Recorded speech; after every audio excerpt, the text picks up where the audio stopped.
Hello again and welcome to the Ref Show. No shortage of topics. Not often that referees are cast as heroes. I think we've got one this week. One referee in one match on two big campaigning issues on youaretheref.com.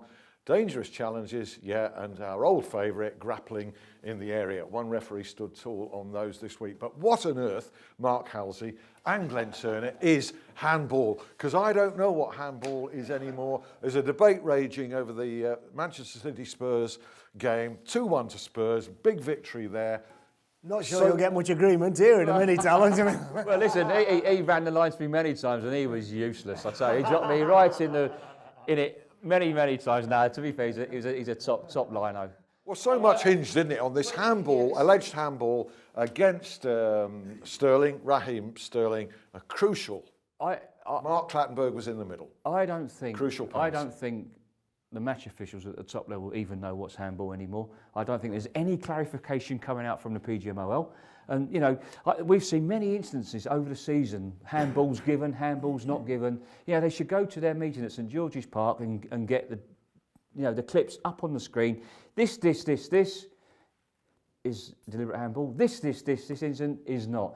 And I just think we need clarity on handball. And looking at yesterday's on handball, I know perhaps me and Glenn, we're not going to differ. I'm not going to say it's wrong. I'm not going to say it's right. But Glenn's got a different view. But for me, which sums it up, highlights well, that's why he was only on an assistant referee. I didn't mean that, darling. But they needed me to keep bailing you out, man. He did keep bailing me out. But when you're saying penalty then? Let's put yourself in the shoes of the referee, okay? When players are not silly, okay? When players make themselves bigger, jump in the air, turn in their back, they know what they're doing. Why do they jump and turn the back? Why do they not face the ball? So they're jumping, they're making themselves bigger, okay?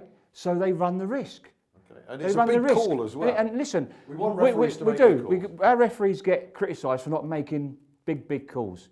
And Mark's made a big call. He's been very, very brave, but on the other hand, I don't think there'd have been any complaints had he not given it. Glenn, your verdict. Penalty or no penalty? In short, they wouldn't have got a flag from me, because it's not a penalty for me.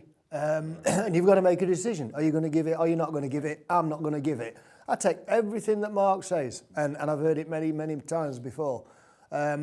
But no, for me, if somebody wants an answer, they'll get an answer. It used to be simple when I was growing up, handball or not. Do you not think that this business about making yourself bigger has muddied the waters and made confusion? It's come from the PGMOL. That's where it's initiated from. And that's where the clarification has to come from. They've created the confusion. They have to now create the clarity. Absolutely. We can't blame our referees because they're getting no leadership on this subject. You know, not getting no leadership. So let's not blame our referees. Let's go to the management of the PGML and get some clarification. And they need to make all the referees aware and all the public aware as well, because we don't know. Listen, I know what goes on. I've been there. And I can tell you now that you should be sitting there and you should be getting leadership from your management, and that's not happening. So we cannot blame our referees. Let's move on to one referee who certainly did provide leadership at the weekend, and he was Bobby Madley, wasn't he? Now, this was Watford's 2-1 win at Crystal Palace. There were two big calls, in particular, a very, very early one to award Watford a penalty. As Alan Pardew said, it was the first corner, the first play. Grappling. You don't get a free one.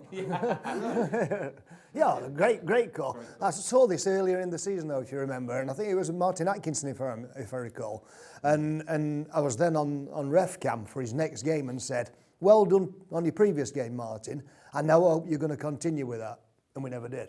Now, don't tell me in every game that Martin Atkinson's done since, there has not been grappling in the penalty area. He's given one and seems to think, well, that's it, I'm off the hook now, I've done my bit. No, it has to continue. I mean, Glenn's right, and I think it comes down to positioning. I look at a lot of the select group referees positioning at dead ball situations, corner kicks, and I think they're in the wrong position. I think they're too detached from play. They're right out on the edge of the corner. Look where, of the penalty area, look where Bobby Madley was. He was right in there, and he's got a great view. And they're the instance that you want, or the holding offences you want picked up, where they're trying to make love to each other. And that which my missus was that close to me, but we just missed Valentine's Day. It was a couple of days ago. But that's what you want. Yes, there is holding offences that do go on, that's accepted by at the professional game. The But they're difficulty the for ones. Bobby now is, similarly as it was for, as I said, carry for on. Martin, he's given one now. What's he going to do next game? It's The game no after. good if It's other no good referees as well don't exactly follow what I was gonna suit. say. It's no good, it's no wasted, good doing isn't it once and everybody else going, well done, Bobby. I'm not doing it though. Everybody has to do it. See, going back to that, Glenn, it, for me, it doesn't matter what happens, a referee does 2 or 3 weeks earlier. As long as that referee is consistent within that 90 minutes of that game. But then he takes that 90 minutes into his next 90 Exactly. minutes. So Absolutely. Bobby's set his stall out now. And Oh, well done to absolutely. him. Well done to him, I mean. But- It's a good call. But managers and players are going to be looking for Bobby Madley now. Hey, this is the lad who gave the one at Palace. Absolutely, players know their referees, and it boils down for me, Glenn, is positioning.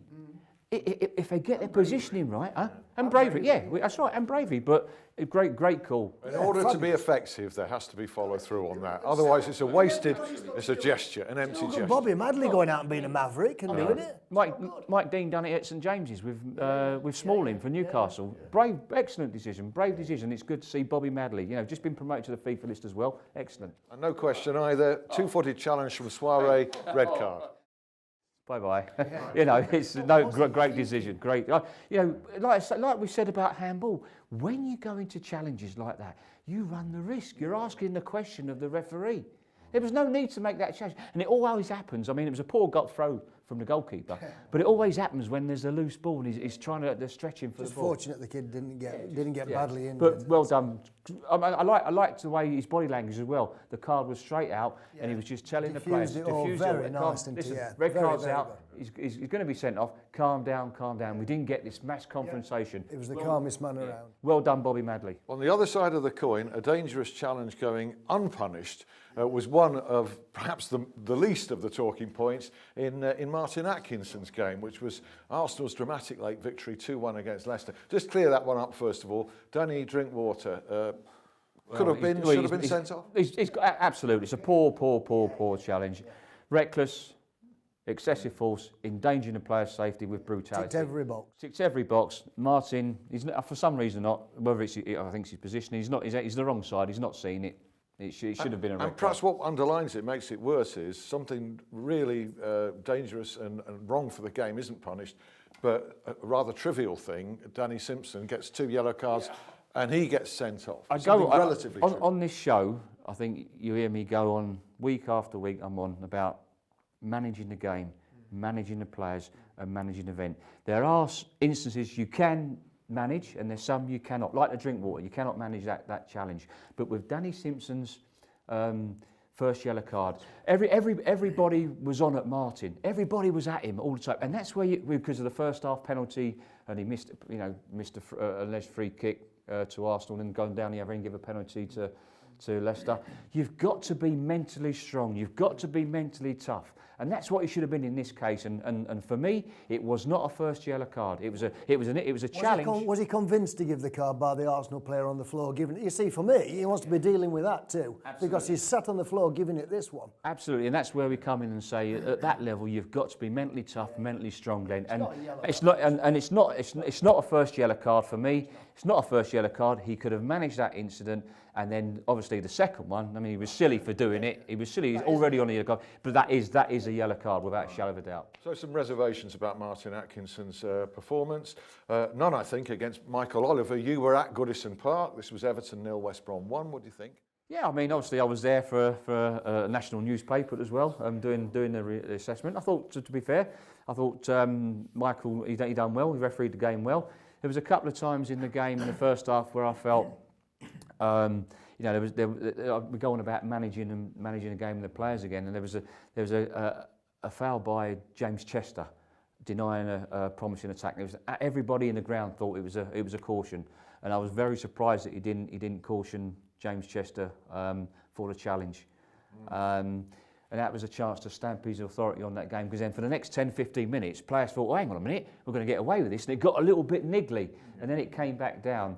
And also, West Brom, I think, are renowned for time wasting. I mean, they were 1-0 up, and I just felt he should have dealt more earlier. He cautioned Ben Foster eventually for time wasting, but he should have dealt with him earlier. But he had a good game. Yeah, we've still got in the second half of the show 1 or 2 more games to look at, including the one in which Liverpool stuffed Aston Villa by 6 goals to 0. I don't know how much worse it can possibly get for Aston Villa. Never mind the referees, they're not 6-0 down. They were lucky to get nil. Absolutely. Graham Scott returns, and we'll talk about that as well. He needed a good game, didn't he? And also Mike Jones, who's a bit of an unsung hero here because he's had some stick in the past, but quite rightly, I think we're redressing the balance on him. Plus more respect issues, sadly, lowered out. It's not so much in the professional game, it's more in the grassroots, and 1 or 2 quite alarming stories we're hearing. Join us for all of that, part 2. See you then.